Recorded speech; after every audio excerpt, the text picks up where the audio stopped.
మల్కాజ్గిరి. ఇప్పుడు MP election రాబోతుంది, ఏమనుకుంటున్నారు ఇక్కడ? సో ఎంపీ ఎలక్షన్స్ లో ఇది చాలా పెద్ద నియోజకవర్గం. అవును. చాలా మంది ఎంతో మంది వచ్చారు. అండ్ ఇక్కడ పని చేసిన వాళ్ళు గెలిచిన వాళ్ళకి చాలా అదృష్టం వచ్చింది. ఎలా అంటే మల్లారెడ్డి గారు గెలిచారు, దాని తర్వాత నెక్స్ట్ మినిస్టర్ అయిపోయారు. రేవంత్ రెడ్డి గారు గెలిచారు, అక్కడ ఊర్లో ఓడిపోయారు. కానీ ఇక్కడ కొడంగల్లో ఓడిపోయిన తర్వాత ఇక్కడ గెలిచారు, తనకు సీఎం అయిపోయారు.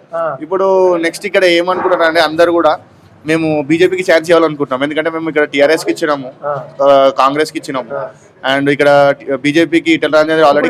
నువ్వు అన్నట్టే సేమ్ కొడంగల్లో ఓడిపోయిన రేవంత్ రెడ్డికి ఎంపీగా ఛాన్స్ ఇచ్చారు, సీఎం అయ్యిండు. ఇప్పుడు ఈటెల రాజేందర్ కూడా హుజరాబాద్ ఓడిపోయాడు, ఇక్కడ మల్కాజ్గిరి నుంచి వస్తా ఉన్నాడు. 101% మీరు చెప్పకపోయినా ఈ సెంటిమెంట్ అనుకుని ఏమని అనుకోండి. ఎందుకనంటే ఈటెల రాజేందర్ గారు నెక్స్ట్ సీఎం అవ్వచ్చు, కేంద్ర మంత్రి కూడా అవ్వచ్చు, చెప్పలేము. మల్కాజ్గిరి నుంచి పోటీ చేసిన అంతే కాదేనా? అంతే మరి, అంత అదృష్టం ఇది. ఇక్కడ పోటీ చేయాలంటే భారతదేశంలో ఎంతో మంది పోటీ పడతారు ఇక్కడ ఈ సీట్ గురించి. ముఖ్యంగా ఈ సీట్ గురించి మీకు తెలిసే ఉంటుంది, మీరు మీడియా తెలుసు. ఈ మల్కాజ్గిరి అంటే ఎంత మంది అడుగుతారు ఈ సీట్ అనేది మీకు తెలుసు. ఎంతో మంది కాంపిటీషన్ ఉన్నా కూడా ఈటెల రాజేందర్ గారికి ఇచ్చారు అని అంటే ఆ పార్టీకి ఆయన మీద ఉన్న నమ్మకం, ఆయనకున్న అనుభవం.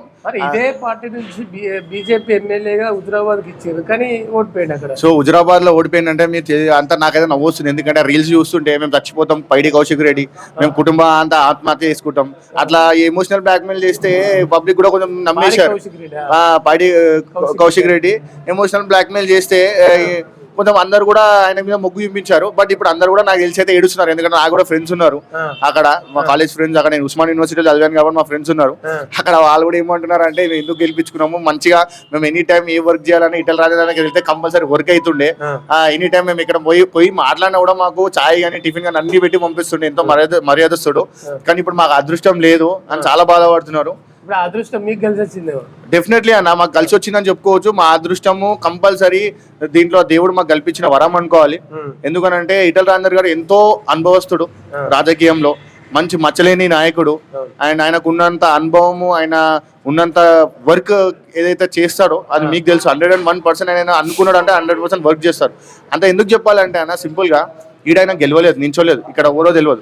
అయినా కూడా కంటోన్మెంట్ లో ఎన్నోసార్లు వచ్చినాయి, ఎన్నో పెళ్లిలకు కానీ, మన పేరెంటలకు కానీ, దినాలకు కానీ, మంచి చెడులకు కానీ, మన శుభకార్యాలు కానీ ఎన్నో ఇక్కడికి వచ్చాడు ఆయన. సో అట్లాంటి వ్యక్తి గెలవక ముందే వస్తున్నాడు, అంత ప్రేమ చూపిస్తున్నాడు, ప్రజల నాయకుడు ఆయన. ఆయన ఏంది అని అంటే పదవుల కోసం ఎప్పుడు ఆశించలేదు. అట్లా ఆశించి ఉంటే టీఆర్ఎస్ నుంచి బీజేపీకి వచ్చేవాడు కాదు. సో ఆయన పదవిలు ఆశించే నాయకుడు కాదు.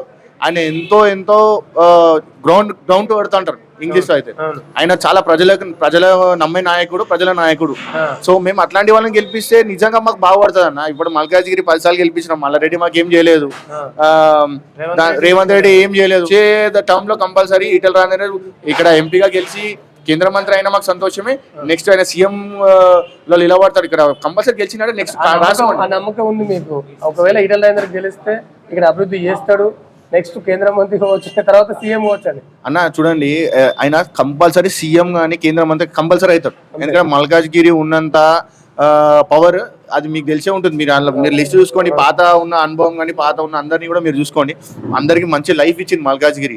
సో మల్కాజ్గిరి ప్రజలు కూడా ఎన్నుకున్న నాయకుని కూడా మంచి నాయకుని ఎన్నుకుంటారు. రేవంత్ రెడ్డి ఒక గొంతులాగా వస్తా అని చెప్పి అనుకున్నారు కాబట్టి లాస్ట్ టైం రేవంత్ రెడ్డి ఎన్నుకున్నారు.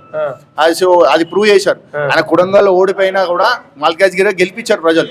ఇక్కడ కూడా హుజరాబాద్ లో ఈటెల రాజేందర్ అన్న ఓడిపోయింది కాబట్టి ఇక్కడ గెలిచి చూపిస్తారు. ఆయనకు ఒక ప్రశ్న, ఒక గొంతులాగా రేవంత్ రెడ్డికి గొంతులాగా మళ్ళీ గొంతు పంపిస్తాం మేము కంపల్సరీ. Thank you.